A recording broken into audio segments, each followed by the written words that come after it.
أعوذ بالله السميع العليم من الشيطان الرجيم بسم الله الرحمن الرحيم الحمد لله رب العالمين والصلاة والسلام على محمد وآله الطيبين الطاهرين اللهم صل على محمد وآل محمد. Chers frères et sœurs, assalamu alaikum wa rahmatullahi wa barakatuh. On est toujours en train de faire le commentaire et le tafsir de sourate Al-Asr. Et vous savez l'importance de ce sourate et combien il est recommandé de faire et de lire ce sourate. Vous voyez même dans le Salat al-Jum'ah, souvent on lit ce sourate.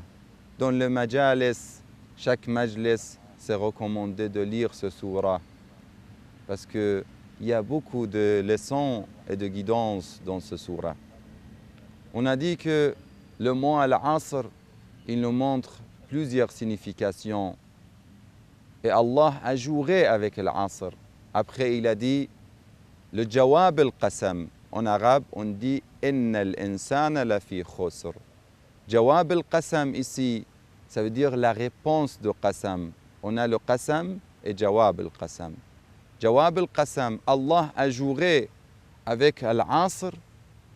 Après, il a dit Inna al-insana lafi khusr. L'être humain est en perte, est en perdition. Certes que l'être humain et l'homme est en perdition. Vraiment, l'homme est en perdition. Vous vous rappelez de notre hadith de l'imam Zayn al-Abidin. Aujourd'hui, Inch'Allah, on va terminer ce hadith. L'imam, après nous donner les 8 choses et nous présenter les 8 choses qu'il nous demande, on a dit Allahu Ta'ala yatlubuni bil fara'id wa nabiyyu bis sunnah jusqu'à wa malakul maut bil ruh wal qabru bil jasad. La tombe nous demande le corps. La tombe nous demande le corps. Maintenant, quand la tombe nous demande le corps, est-ce qu'on est prêt? Vous savez, dans le jour de jugement, on a un hadith qui nous montre l'importance de se préparer pour la tombe. On dit, le Bani Adam, quand il meurt, toutes les choses, il sera coupé de toutes les choses. Illa min thalath. Yanqati'u illa min thalath. La première chose, waladun salihun yad'u lah.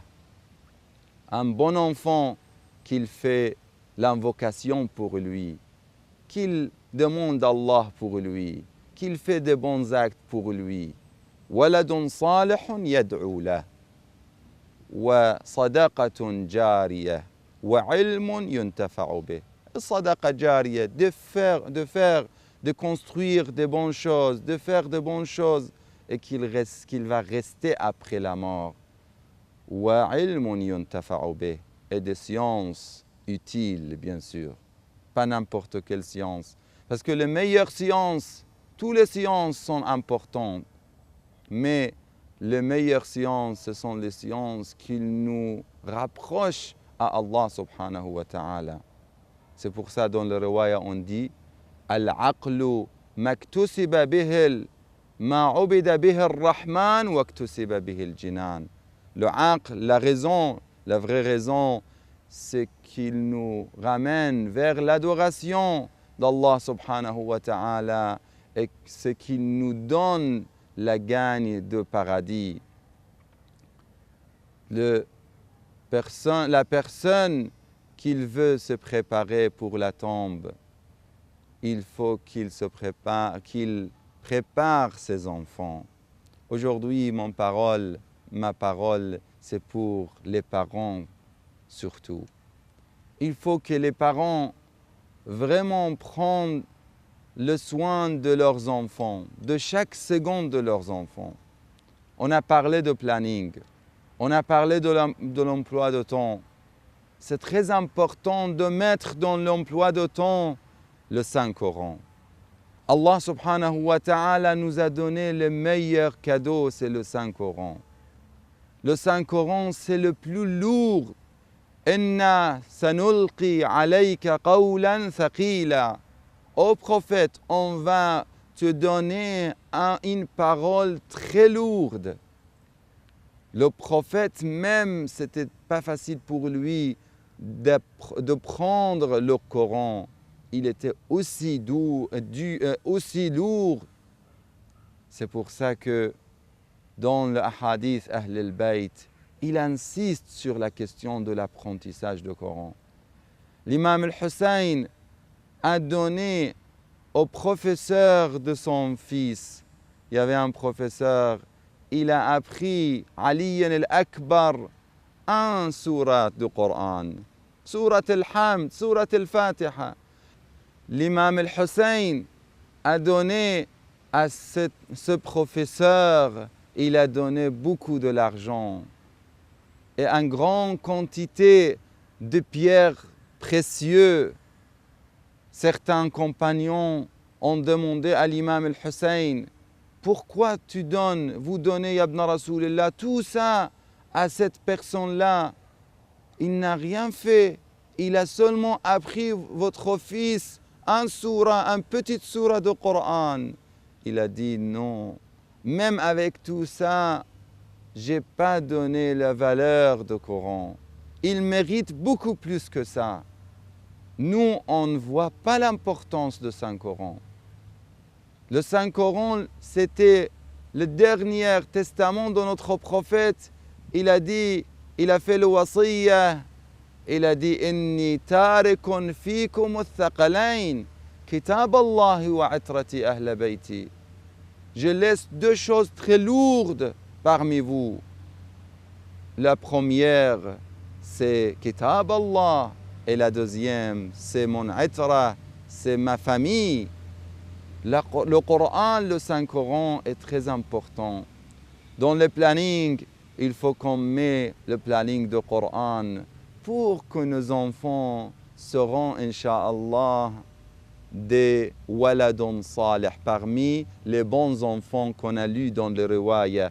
Quand on est dans la tombe, toutes les choses vont être loin de nous. On va être coupé de toutes les choses et toutes les actions, sauf le walad salih, le bon enfant. Les femmes, les mères surtout, la responsabilité de l'éducation, c'est plutôt sur les mères, parce que ce sont dans la plupart du temps avec leurs enfants. Et c'est la grande responsabilité. Et cette responsabilité a beaucoup de récompenses. Parce que chaque fois que la mère donne l'importance à ses enfants, elle aura les meilleurs enfants. C'est pour ça, vous voyez dans l'histoire des grands savants, on a parlé de Ayatollah Boroujerdi, le cours précédent, on a parlé de Ibn Sina, on a parlé de Al-Allam al-Hilli, de Shahid al-Sadr. Toutes ces personnalités, vous soyez sûrs qu'ils n'étaient pas de grandes personnalités sans leur mère. C'est la mère qui a donné cette personnalité et ce genre de personnalité à la société. Une fois, ils ont demandé à Ayatollah al-Boroujerdi, comment vous êtes devenu Ayatollah al-Boroujerdi? Ayatollah al-Boroujerdi a dit, vous ne me demandez pas, vous demandez à ma mère. Ils ont dit, pourquoi? Il a dit, demandez à ma mère, vous allez savoir. Quand ils ont demandé à sa mère, oh Hajiya, comment votre fils est devenu Ayatollah Boroujerdi? Elle a dit, j'ai donné jamais mon sang et le lait à mon enfant sans avoir l'ablution et sans avoir la wudu. Je faisais chaque fois, même dans les nuits froides. Vous savez, à l'époque, il n'y avait pas de l'eau chaude chez nous, à l'intérieur de la maison. On était obligé de partir, de sortir de la maison et de ramener de l'eau de le puits pour faire le wudu. Elle faisait ça pour donner de bon lait et du lait pur à son enfant. Et c'est ça le résultat. Vous voyez la même chose, la mère de Sharif al-Murtada ou Sharif al-Radi. Ce sont deux grandes personnalités dans l'histoire musulmane. Vous voyez Sharif al-Murtada et Sharif al-Radi. Leur mère était une mère pieuse, très importante, très connue. Elle était une descendante de la famille du prophète sallallahu alayhi wa sallam. Le Cheikh al-Mufid, le professeur, le grand savant, le grand marja', il était le professeur de Shahid, de Cheikh al-Sharif al-Murtada et Sharif al-Radi. Il a dit, j'ai vu dans le rêve, un jour, j'ai vu que Fatima al-Zahra alayha salam est venue et elle a pris l'imam al-Hassan et l'imam al-Hussein avec ses mains, l'imam al-Hassan au côté droit, l'imam al-Hussein au côté gauche. Elle a pris l'imam al-Hassan et l'imam al-Hussein. Elle est venue vers moi. Elle a dit, Ya Cheikh, allimhum al-Qur'an. Oh Cheikh, apprends-les le Saint-Coran, apprends-les le Coran. Lui, il a dit, j'étais étonné quand je me suis élevé. J'étais étonné. Comment Saïda Zahra me demande que je donne des cours à l'imam al-Hassan et l'imam al-Hussein. Ce sont les grands professeurs de musulmans. Mais le même jour, il a vu que une mère pieuse, c'était la mère de Sharif al-Murtada et Sharif al-Radi. Avec le même geste, a pris le Sharif al-Murtada et Sharif al-Radi. Ils étaient petits, ils étaient enfants. Il les a pris dans les mains et il m'a dit, Ya Cheikh, allimhum al-fiqh.